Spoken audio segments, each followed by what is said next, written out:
Hey, folks, good morning and welcome to another episode of Steelers Morning Rush. I'm Alan Saunders. It is Wednesday, October 22nd. The Pittsburgh Steelers have their first practice of Week 8 today at UPMC Rooney Sports Complex. I'm on my way there, along with Ed Thompson, getting all kinds of good stuff from practice and the locker room session open immediately thereafter. We'll have more on all of that on Steelers Afternoon Drive with me and Smitty right here on the YouTube channel and in your audio feeds at 6 p.m. as always. Today, I want to ask a question from Kirk. Well, it's KRRK. I don't know if that's Kirk or Kirk or just KRRK. I don't like it's a West Coast radio station. I wonder if they'd be commenting.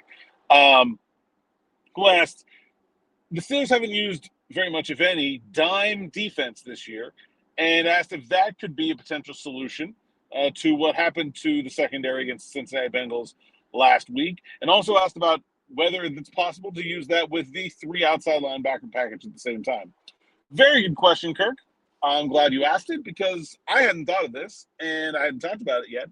And I love it when you guys bring your ball knowledge, your ballage to the table and catch me off guard, which is what you did here. So good stuff. So let's start with, I know we've talked about it a lot, but what's a dime? Dime is 6 defensive backs. For the Pittsburgh Steelers, traditionally, a dime has been 4 down linemen, including 2 outside linebackers. So you would have like Alex Highsmith, Derek Harmon, Cam Hayward, TJ Watt. And then 1 linebacker. You would have your 2 normal outside corners and your 2 normal safeties, and then 2 slot or box defenders. That could either be a safety, a coverage linebacker, but usually they're like slot corner types or cornerback types. Corey Trice has been the dime for the Steelers in the past. Beanie Bishop has been the dime for the Steelers in the past. If the Steelers wanted to play a dime this year, right now, I don't really know who would be the dime, but I would guess that it would probably be Brandin Echols. You would put Slay and Porter outside, and then Ramsey and Echols inside, and then you would play like Thornhill and Elliott, something like that. And so there is certainly the ability with the personnel they have to play 6 defensive backs. Now, what are the benefits of this? It doesn't help you cover the first 2 receivers any.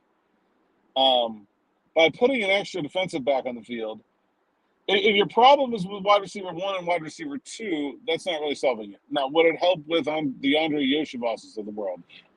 Yes. In fact, when you look at the Green Bay Packers, I think it's a much better fit this week than it was last week because they really go 1, 2, 3 at the wide receiver position pretty significantly. Dontavian Wicks is their 3rd receiver, is a really good player.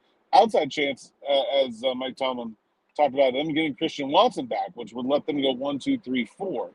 That's the package that the dime defense was really developed to stop, was 4 wide receivers. Not that many teams play with 4 wide receivers anymore. You can use it against 3 receivers in some like obvious pass situations. But what you're doing really is the difference between the Steelers' base nickel and their dime is you're taking a linebacker, probably Peyton Wilson or Cole Holcomb, whichever one of them happens to be in the game, off the field, and you're replacing them with another defensive back, Brandin Echols, who hasn't been the starting lineup, would be the one we'd be talking about. So you're taking the normal nickel, replacing Wilson or Holcomb with Echols. Now, if your problem is teams are scheming slot guys against your linebackers, or a team has a super athletic running back or a tight end that is really hard for your linebackers to cover, then I think dime is the answer. You could make an argument that you should play dime against, Isaiah Likely, right? Like just treat him like he's a 4th wide receiver out there. David Njoku, right? If the Browns are in 13 personnel, 1 tight end and 3 wide receivers, but one of them is Njoku, and especially if he's way out on an island, then maybe you just say, well, that's actually 10. That's actually, I'm sorry, not 13, 11. That's actually 10. That's actually 4 wide receivers. You can do that. That's not what the Bengals were doing, though. The Bengals were just beating the Steelers one-on-one with their outside receivers and outside corners. And the extra defensive back in the slot doesn't really help that matchup. The things you can do to help that matchup are you can play quarters, which the Steelers did do a little bit of and not very well. Quarters means that each defensive back has a quarter of the field, basically, the two safeties and the two corners. That means that they're no longer responsible for the underneath stuff. And, there'll be a linebacker in that short zone, and then, the deep corner handles the deep stuff. Which just means that on the slant, you get Holcomb covering.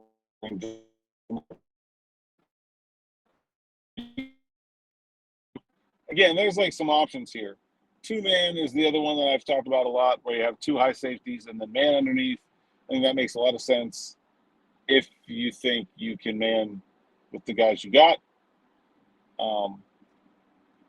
I don't think in general more defensive backs is the answer for the Steelers. And then the other, obviously the big downside that I haven't talked about is when you take those linebackers off the field and you replace them with another DB, you're significantly harming your run defense. I mean, I think Brandin Echols is a perfectly fine tackler, but it's a long way down from Peyton Wilson or Cole Holcomb to him in terms of run defending. And then if you're talking about doing it with the three outside linebacker package, well, then what you're probably doing is you're probably taking one of those defensive tackles off the field. So you're talking now you have one down lineman, three down, one interior defensive lineman, two edge rushers on the line, three guys on the line, and then one of your outside linebackers would be off the ball, probably Nick Herbig, and then one of your Patrick Quinn. You could call that defense quarter. Three-man front is usually called a quarter. I've heard it called dollar. If you do that with dime behind it, now you're looking at 3-2, basically, is your defensive alignment. I might be like a $20 bill. As you keep going up the cash principle there, that's about as pass happy as you can get. Listen, could you do it on 3rd and 20? Absolutely. Could you even do it on 3rd and 10 as like a changeup? Sure. I think too many teams play with too many tight ends to feel like you need to do that. There's really not that many teams that are just trying to spread you out that way with that many receivers. I do think when I look at the way things are evolving with the NFL, the kind of spread RPO attack being what it is, a lot of teams sort of transitioning into more 12 personnel, more fullback, more of a run-heavy offense, even with the read option and the RPO stuff. I think somebody's going to bring back the run and shoot at some point. Now, that's the defense you need dime for, because you have talking about 4 wide receivers on the field all the time. Everything's cyclical. There's always an answer eventually. But I think at the end of the day, just that there are real no schematic answers to number 1 is getting beat by number 1, number 2 is getting beat by number 2, number 3 is getting beat by number 3, and number 4 is getting beat by number 4. All game long, Chase beat Ramsey, Higgins beat Porter, Yoshivas beat Slay, Fant beat Queen.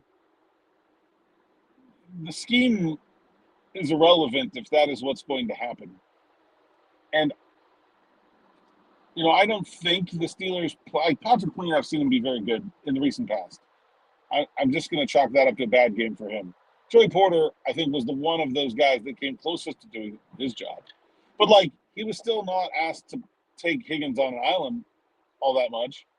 And who knows what would have happened if he was. I don't think the answer is double cover Slay and just leave Porter over there one-on-one with T. Higgins all game. I don't think that's going to go well.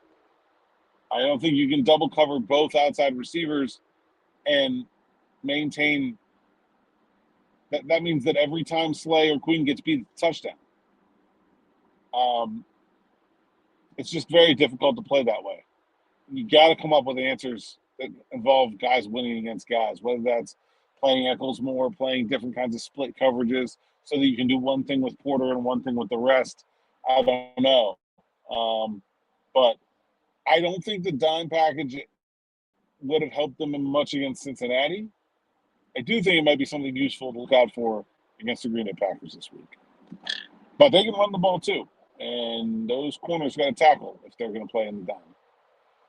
It's what made Mike Hilton so good for the Steelers over the years. All right, good question, long answer.